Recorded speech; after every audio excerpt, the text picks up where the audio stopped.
Aux yeux de Dieu, pourquoi humilier une femme est l'un des péchés les plus dangereux. La Bible ne donne jamais à un mari le droit de dire « je suis le chef » pour devenir un tyran à la maison.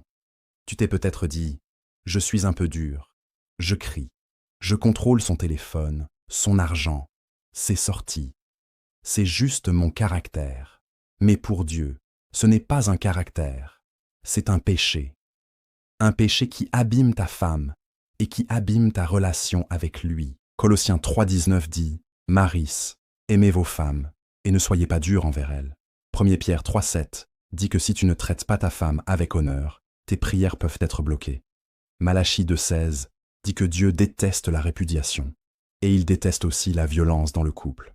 En clair, que ce soit le poing ou les paroles qui blessent, que tu frappes son corps ou que tu écrases son cœur, aux yeux de Dieu, c'est une violence, c'est un péché. La vraie force d'un homme de Dieu, ce n'est pas de faire peur, c'est de protéger. Un vrai homme ne se fait pas respecter en criant, mais en aimant avec fidélité, douceur et respect. Ne fais pas pleurer une femme.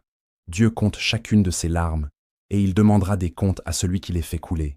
Femme, si tu es humiliée, contrôlée, frappée, ce n'est pas ta faute. Le péché est sur celui qui fait violence. Dieu ne se tient jamais du côté de la violence. Il voit ce que tu vis, il connaît chaque larme, et il est près de toi. Dis-moi en commentaire, quelle phrase tu veux crier le plus fort aujourd'hui? A. Une femme mérite le respect, pas les cris, les coups et le contrôle. B. Maltraiter sa femme coupe la communion avec Dieu, même si tu pries beaucoup. C.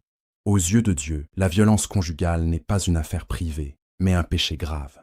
Écris A, B ou C en commentaire. Chaque commentaire et chaque partage, c'est un stop adressé aux abuseurs et un message pour une femme qui souffre.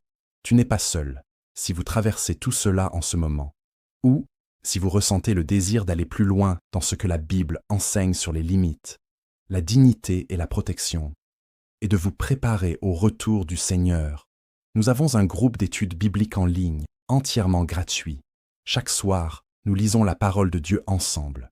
Nous apprenons à discerner, à poser des limites saines, à nous protéger de ce qui nous blesse, et à avancer avec foi et avec joie vers le retour du Seigneur.